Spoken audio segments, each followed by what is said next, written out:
గట్టుమల్ల తాతకి సూర్యకని పోయినాము. సూర్యకని పోతే జనాలు రాత్రి 1 గంట అప్పుడు మేడం 1 గంట నుంచి పల్లెక్కి కింది దిగి వస్తే వాళ్ళు కట్టెలతో కొట్టుకునే దాంట్లో మేడం జనాలు దుబ్బే దాంట్లో నేను కింద పడి ఇట్లా నా చెయ్యి ఇరిగింది. ఇక్కడ బర్రెమ్మక దెబ్బతినింది.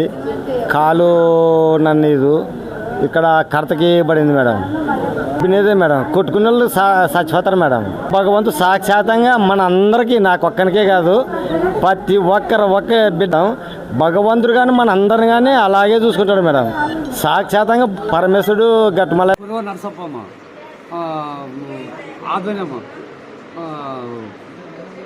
ఈ సంవత్సరం బండి పోతుంటామా, ఎప్పుడు ఇట్లా జరగలేదు. ఈ తూరే ఇట్లా జరిగిందమ్మా. నాకు ఏమైంది? అక్కడ దేవుడు వచ్చేటప్పుడు వాళ్ళు అక్కడ ఏం గలాట జరుగుతుందో ఏమో అంతా పారొచ్చిరమ్మా. ఇక్కడ పారొచ్చి నన్ను గడిపి తొక్కినారమ్మా. 5-6 మంది పైన తొక్కినారు. ఇదంతా నొప్పులు అయిపోయింది.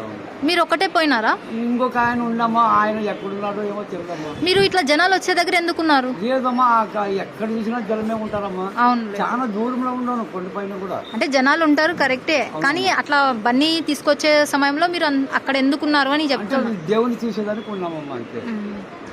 అంటే ఇప్పుడు ఎక్కడెక్కడ మీకు గాయాలైనాయి? ఇక్కడ నొప్పి అవుతుండదమ్మా. గాయాలు ఎంతమంది తొక్కినారు అన్నారు? ఒక 6 మంది తొక్కింటారమ్మా. 6 మంది పైన తొక్కింటారమ్మా. 7 మంది. ఏ ఊరు మీది? అదనేనమ్మా. దేవుని చూడడానికి టెంకాయలు కొట్టుకోవడానికి సంవత్సరం నుంచి పోతా ఉన్నారు. నేను ఒక 10-12 ఏళ్ళు పైన పోయింటానమ్మా అప్పట్లో. ఇప్పుడు 2 ఏళ్ళు ఏమో పోలేదు. ఈ సంవత్సరం పోయినాను అమ్మా.